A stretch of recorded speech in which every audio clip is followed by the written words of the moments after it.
Welcome back, listeners. I will start where I ended on part 2. Again, I would like to reiterate that this is indeed a difficult subject to discuss, but it needs to be discussed. And we need to realize and understand a lot of the things that our community does. I'm specifically talking about the Black American community, has been rooted and ingrained in our bloodlines from things that were done to our ancestors that is so disturbing, for lack of a better word, that it can't be repeated.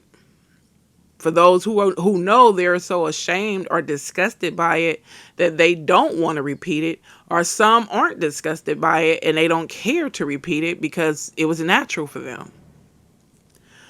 Okay, let me continue. Indeed, Judith Richardson, who owned Edmond, testified that Dorothea was often seen lurking about her Negroes' houses. Abolitionist literature also occasionally drew attention to white women's agency and depictions of interracial intimacy. Harriet Jacob noted in her account that sex between white women and black men was not all that unusual, as did another former slave named J.W. Lindsay, who said there are cases where white women fall in love with their servants. Martha Holds explains that one African American told the AFIC that when he had worked as a steward on the Mississippi River, it was common for black men who worked on the river to exchange information about the desires of certain white women to sleep with them.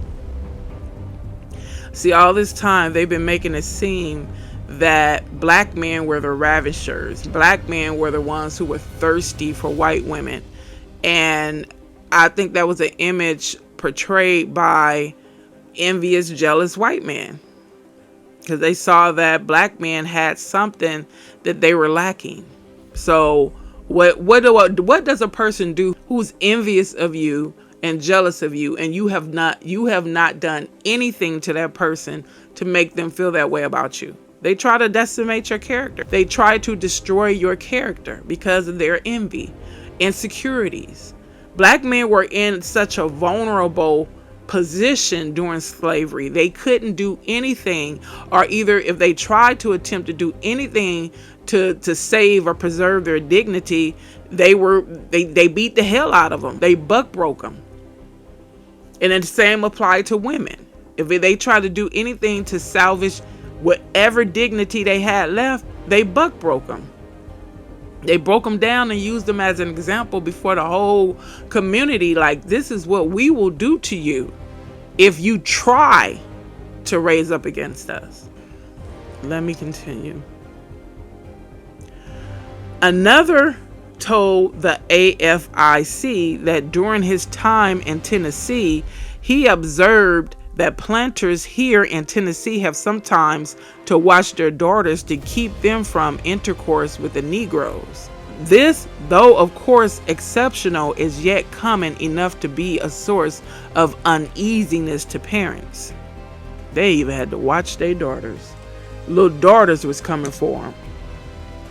But yet and still, they found a way to flip the script and sexualize black women and black men. This is the skirt. This right here, I have no idea the seeds these people planted, that they shall reap.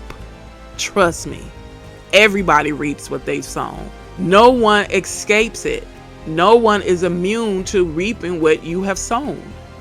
But this that was done was done on such a abnormally high level for hundreds of years. Your mind can't conceive what's coming down the pipeline.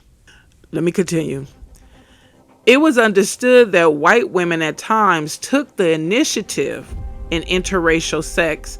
Is not, of course, in itself evidence of the sexual abuse of enslaved men, although it is worth repeating that the enslaved status of black men and such interactions made them necessarily vulnerable. It's like, you gonna do what I tell you to do, Negro, or you gonna get these hands.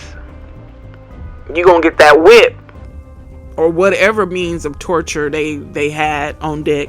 Other evidence more clearly points to of instances of coercion and sexual exploitation and should lead us to conclude that white men were not the sole perpetrators of sexual coercion or sexual abuse of enslaved black men and women. Hinton told the AFIC that one slave recounted to him a story of being ordered to sleep with his mistress within a year of her husband's death, something that he said had happened regularly. Testimony from Hinton before the AFIC also told of hearing that colored men on that river knew that the women of the Ward family of Louisville, Kentucky were in the habit of having the black stewards or other fine-looking fellows sleep with them when they were on the boats. And who has a voracious sexual appetite? It's always been black people that's been painted as being animals that can't control themselves. All they think about is partying, getting high, and having sex. There's a hint of the men's coercion in these comments, and certainly much more than a hint of women's agency.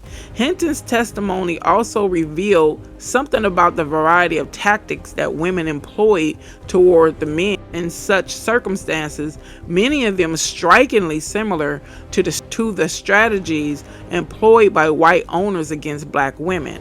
I have generally found that unless the women has treated them kindly and won their confidence, they have been threatened or have their passions aroused by actual contact.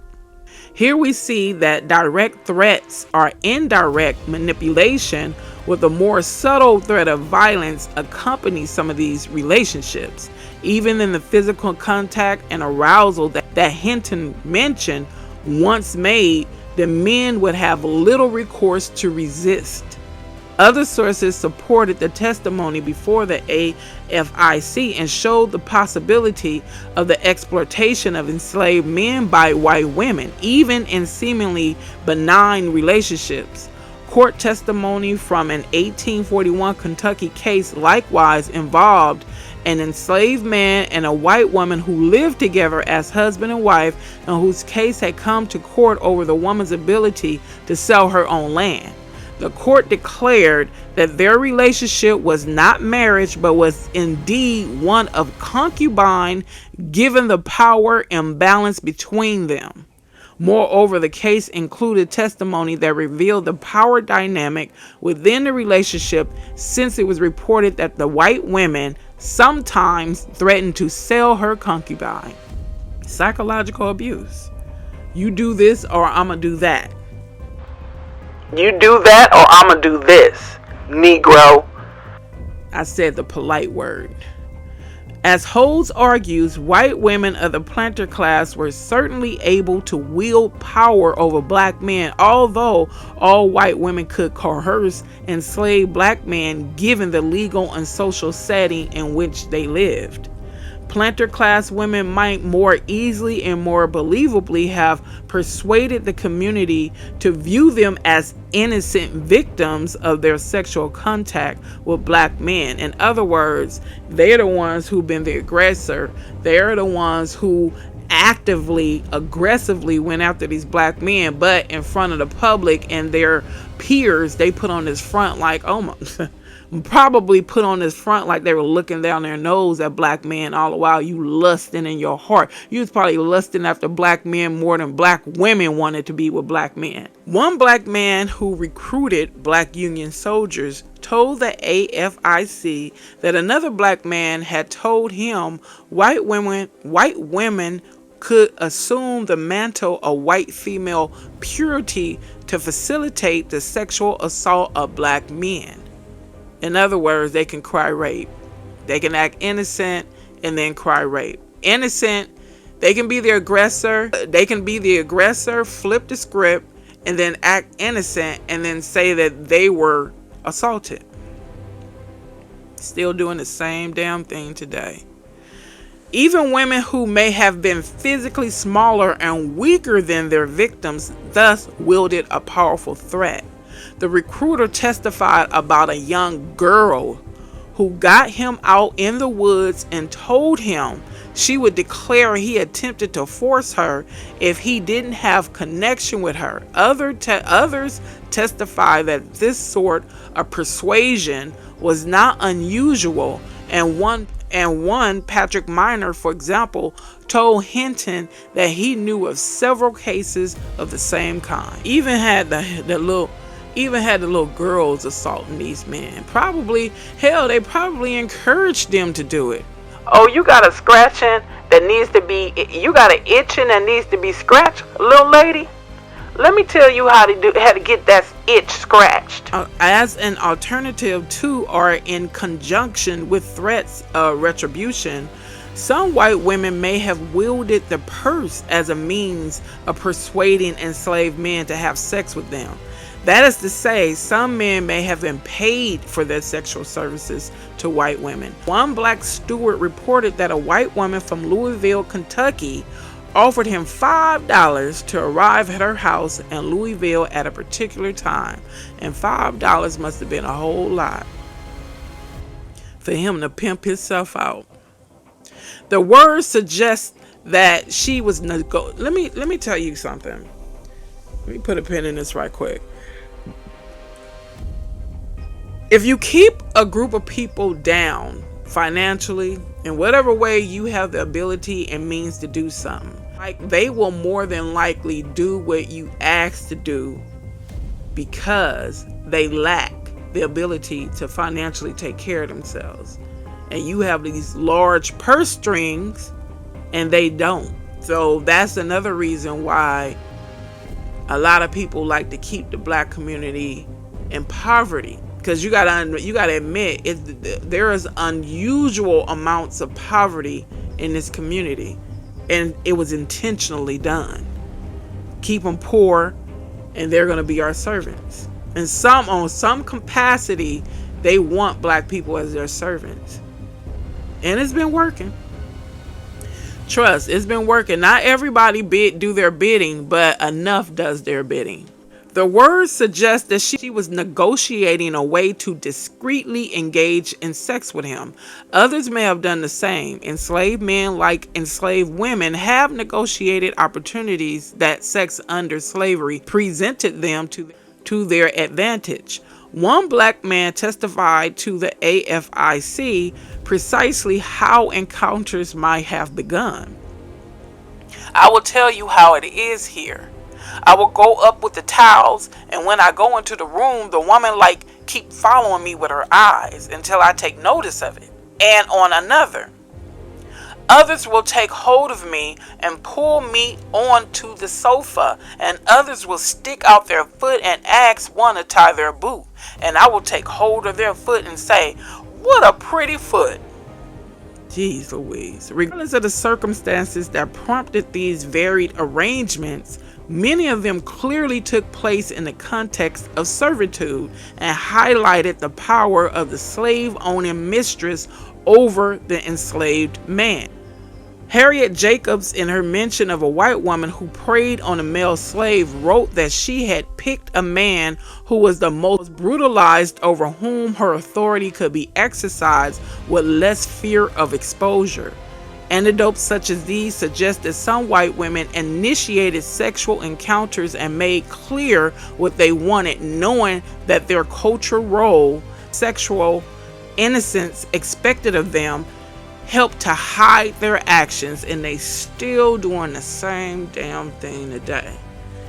They paint black women as the sexual aggressors. They sexualize black women and black men, making black women look like all they do all day is think about sex and looking to please somebody. And I know that's a damn lie in itself, because I'm not one of those black women. I'm not sexually driven. I don't base my life on carnality. And there are other black women who have some kind of standards and respect for themselves, and they don't base their lives on carnality. So that whole image that was painted about black women is a damn lie straight from the pit of hell. It's a damned lie. Remember back in the days, if you looked at some 60s movies, 1960s movies, or talked to some people who grew up in the 60s, they would tell you why a lot of those black men started dating white women. Because they knew that the things that they wanted black women to do, they weren't going to do. And it was known that the white women did it. So if you want to get your freaks off, and you can get offended if you want to, it's the truth. Go ask some of them black men that grew up in the 50s and 60s why they started messing with white women. Because they were known to do what black women weren't doing and refused to do, but yet you still found a way, this world and society still found a way to sexualize black women, and a lot of black women wasn't doing that. They didn't do it for a variety of reasons. They couldn't see putting their mouths on things that was meant to be used to expel waste, and they had some kind of pride about themselves. Dignity. Let me continue, because I can go on all day about this subject. Trust me, I can. Because this is absolutely, this right here, like I said, you see why a lot of people don't want to talk about it, because the plan was to continue to demean and defile the character of every black man and woman on this earth, and make another group look pristine and damn near innocent and perfect.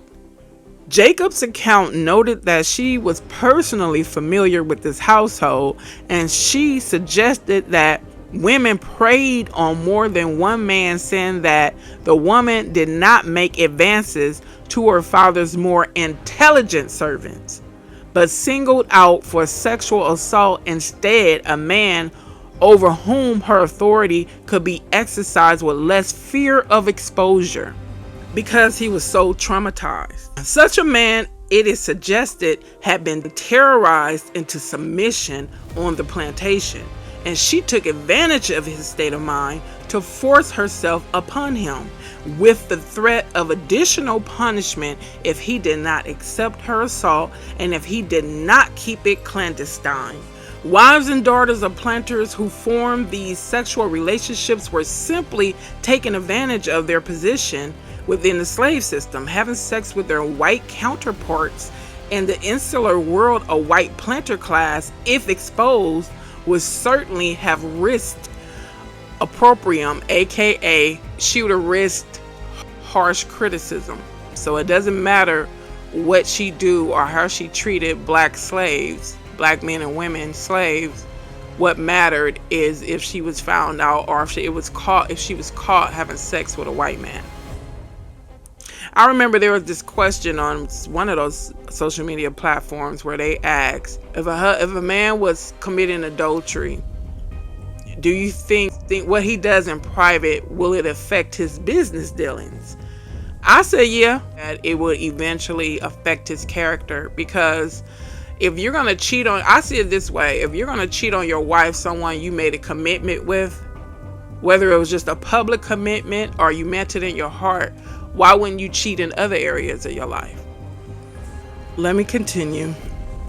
Daughters of planters could use enslaved men in domestic settings, however, and retain their virtue and maintain the appearance of passionlessness and virginity while seeking sexual experimentation. In other words, one of the ways that some Southern women may have protected their public virtue was by clandestine relations with black men. Hinton also told the AFIC that a white doctor reported to him that in Virginia and Missouri, white women, especially the daughters of the smaller planters who were brought into more direct relations with the Negro, had compelled one of the men to have something to do with them. Sons of planters also engaged in such conduct, as Hinton also noted, even suggesting that young women imitated the behavior of their brothers. daughters of wealthy individuals on the American frontier, he explained, where interaction with male suitors was also relatively limited as it was for planters' daughters given social constraints, noted that they knew that their brothers were sleeping with the chambermaids and or other servants, and I don't see how it could be otherwise than they too should give loose to their passions. Another man reported that the conditions of slavery brought about not only the promiscuous intercourse among blacks and between black women and white men, but also created a context that encouraged white women to be involved in the general depravity. Harriet Jacobs wrote that daughters know that the women slaves were subject to their father's authority over men slaves and used their example to persuade certain male slaves into being their sexual partners, although Hinton and Jacobs perhaps could not conceive of women taking the initiative on their own, and so understood them as following the example set by their fathers and brothers.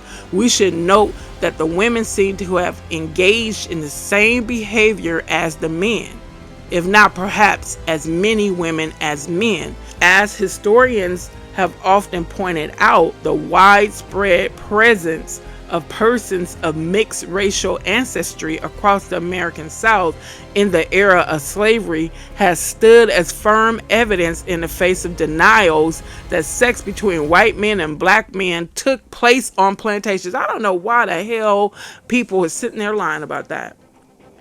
I mean, you see what they do now. So you think that having these people, and so to speak, under your control, damn near whatever you wanted to do to these black men and women, and you did. You wasn't just randomly having sex with all kind of black women, any black women slaves, anytime you wanted to.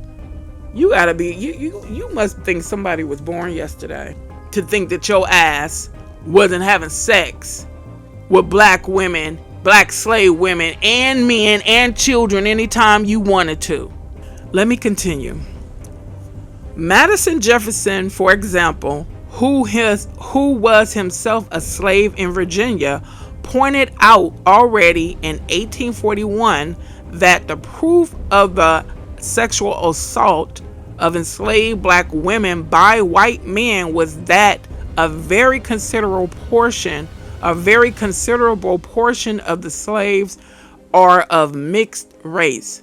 So how, if to the ones that wanted to deny that, you know, white men weren't loose with their penises, how do you explain the mixed individuals, the mixed babies at that time? Prolific it was to have plantations that were filled with mixed children, where they just fell out the sky. It didn't have anything to do with these white men and the sons of these white men's snatching and taking something from a black woman that she wasn't willing to give freely on her own, by her own choice. Because if she had a choice, I'm sure she would have said, you know what you can do with that penis. I'm trying not to say it the way I want to say it, but let me conclude this. Well, let me continue. One major difference between white male exploitation of enslaved women and white female exploitation of enslaved men is that white women, including the daughters of planters, risked giving birth. We do know that some white women became pregnant, as did Dorothy Bourne. To be sure, white women risked less than black female counterparts, with their far greater control over their sexual partners and greater access to contraceptive information and technologies. Still, the risks were there. Although by law the status of a child followed that of its mother, and in many cases when a white woman had a child who was fathered by an enslaved man, the child was taken away and placed with the local slave community or sold into slavery elsewhere. Lewis Jenkins, for example, was raised as a slave, although his mother was a white woman. As he told his family story, when his mother became pregnant, she was taken away from her playmates and kept in an attic hidden. They took me soon as I was born from her. The sexual assault of enslaved black men was a component of slavery and took place in a wide variety of contexts and in a wide range of forms. Given the current and historical obstacles of documenting and recognizing abuse, the examples described here should be seen as a tip of the iceberg and the abuse as far from rare. In addition to the direct physical abuse of men that happened under slavery, this sexual exploitation constituted a type of psychological abuse that was everywhere. Without recognizing male sexual abuse, we run a risk of re-inscribing to the very stereotypes used by white slave owners and others who reduce black men to bestial sexual predators and white women to passionless and passive vessels. The cases discussed here show that the use of physical force and threat and direct threats of violence, as well as implicit power imbalances, worked against enslaved men as well as enslaved women. The documentary record confronts our own gendered perceptions of rape and creates a moral imperative for historians to recognize the sexual assault of enslaved black men. The cases here should also help us to rethink male sexual abuse in general, not only in the antebellum American South, but also elsewhere, and further research could further refine these findings along geographic and chronological lines of examination. This article, therefore, is offered as a contribution to our understanding of the experience of black masculinity in early America. And I was sharing with one of my family members the other day some of the things that I read in this article. And upon reading these things and processing it, of course, it disturbed me. It made me angry. It made me sad. But also, I felt a little bit of satisfaction in regards to knowing my people, even during such a horrific, disgusting, savage time in this American history, that they still had some kind of morals. I mean, if you remember parts of the article, they did say that some black men and black women, I guess, received some kind of satisfaction from it or went along with it, but the majority of them didn't. They didn't like it and they didn't want to do it. And if their lives weren't being threatened, livelihood, whatever life they could have, if that wasn't being threatened, they wouldn't have went along with it. A lot of them would have said, "You can kiss my ass." And so, excuse my language, but I meant it exactly like I said it. I don't want to have any parts to do with you. You already have me bound. You already done split up my family. Everything that made me who I am, you took it and you decimated it. Now you think I want to lay in a bed with you? Now you think I want to have sexual pleasures with you? I'm sure they were sickened by the sight of these oppressors. So why would they willingly want to have sex with you? So, and also I discovered upon reading this article and other research I conducted, the Institute of Slavery wasn't just vile, it was atrocious. It was disgusting. It was filled with depravity. And I also was told my family member that I'm convinced, and I'm willing to back this up. I won't change what I'm saying either. I'm convinced that slavery had little bit to do with financial gain and a whole lot to do with sexual perversions and all other forms of perversions. That these people who had people in chains could commit and perform and do any time they wanted without any interference from other people or this government. They were like children in a candy store. They could do all kind of types, all wicked, vile experiments on these black men and women, and they can perform all kind of atrocious sexual acts on them anytime they wanted to. And they're still trying to turn you out. Doesn't it seem like in order to be in Hollywood, you have to be gay? You have to be a lesbian, you have to be homosexual, you have to be trans. And then it's like, and we're the only group that they force this on, and you can keep denying it if you want to. It's being forced. It's like they have your mouth wedged open, and then they're just filling it with this filth. It's like you anytime something goes on in this country, is the black community is always pointed out. Black people are homophobic. Black people this. Black. Can you? I mean, are only black people the only one that's against this agenda? Hispanic communities aren't against homosexuality or whatever they're trying to do in this country in regards to this homosexual agenda. Asian people, I thought that you guys, they're known for being proud cultural people. So they're all for it. The black people are the only ones that have some kind of resistance towards this gay agenda? Or black people are the only ones you need to enforce it? Wherever you want to travel around this globe, get a black person to promote it. You can have anybody, any group of people promoting whatever you want them to promote. But it just seems like it goes a little further and a lot stronger when you have black people do it. So if you want black people, if you want your stuff to be sold and you want your stuff in any household, in every household, get black people to promote it. Doesn't matter if they're for it or against it. And some black folks, you didn't just subscribe to the bullshit. It's all about money. You don't care about your community. You don't care how it's affecting your community. You don't care how your community is being abused and misused. It's all about that dollar sign. But let me tell you what, dollar signs don't make you sleep at night.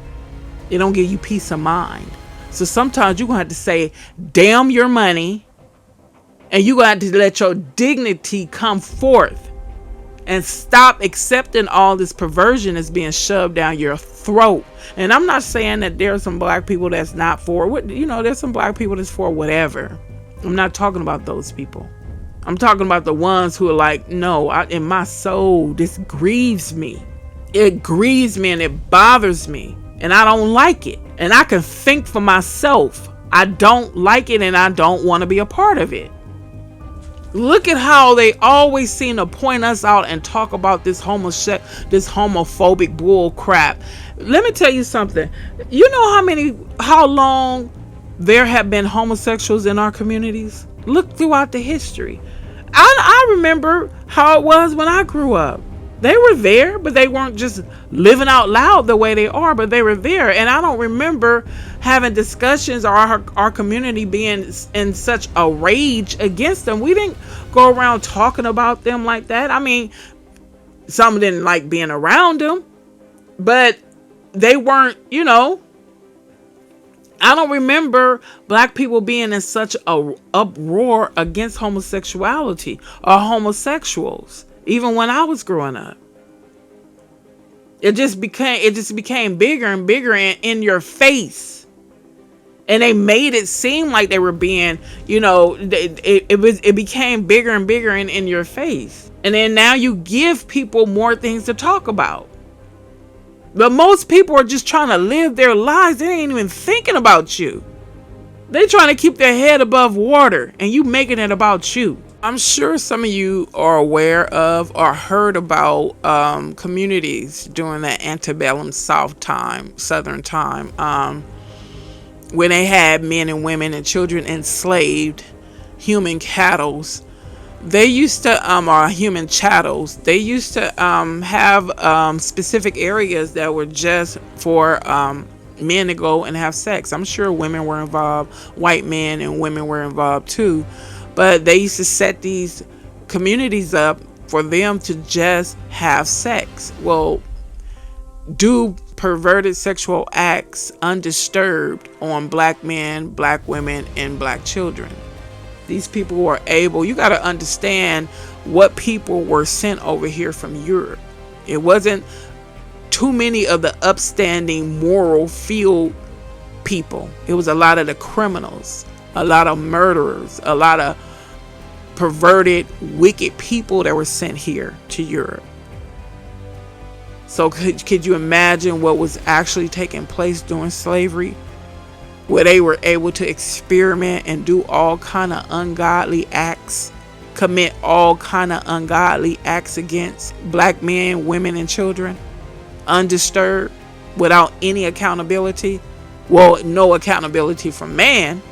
So thank you so much to people who have subscribed without me asking. I'm seeing several videos where people were saying, why don't you ask? Or they suggest you ask people to subscribe, like, and comment. I really feel as a person who looks at YouTube videos, I look at a plethora of YouTube videos and subscribe to a lot of other channels, and 9 times out of 10, the reason why I subscribed is because I like your content. You didn't have to ask me to subscribe.